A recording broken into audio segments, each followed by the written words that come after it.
Diyarımızda hususy telekeçilere berilýän gollawdan peýdalanýan hususiýetçiligi üstürmek babatda hormat prezidenti bilen taýsir tagallasynyň ruhlanýan ahal welaýatynyň telekeçilerim ýurdumyzda anyp barýan tutumly işleri özlerini zähmet ýeňişleri bilen garşylamagy däwe urdular. Şeýle telekeçileriň hatarına ýurdumyzyň Senäçiler we Telekeçiler Birleşmesiniň agzasy bolan Rowaşlan Galkanyş Hususy Kärhanasynyň agzy bir hünärmenleri halkara parahatçylyk we anaşmaklanyň her bir gününi zähmet üstünliklerine wesýärler. Bir yerde esasanam sinteski haltalar taýýarlanyp, önümçülüň hil derejesine hünärmenler tarapyndan aýratyn inisiýalýar. Daşary ýurtlaryň döwrebap enjamlary oturulan bu iki kärhanada ýaşlaryň ýüzden gowragy dähme çekip, önümçülük üst çalçykda anyp barlýar.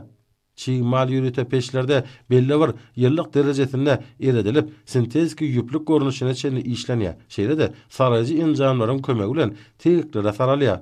Dokulan halta bellinen ölçeklere laýyklykda dikilip, haretlik derejesine getirilýär. Bu hususy kärhanadaky enjamlaryň kömegi arkaly işleriň agla we bölüginiň awtomatik usulla ýoly goýulmagy ekologiýa taýdan arasa ýokary hili önümiň taýýarlanmagyna mümkinçilik berýär. Rowaşlan Galkanyş Hususy Kärhanasynyň agdy bir işgärleri ýurdumyzda telekeçilik ösürmekdäki taýsir tagallarlar üçin Türkmen halkynyň milli lideri, Türkmenistanyň halk maslahatynyň başlygy Gahrman Arkadamyza hem de hormat prezidentimiz Arkadaly Gahrman Serdarymyza alkyş we hoşallyk sözlerini aýdýarlar.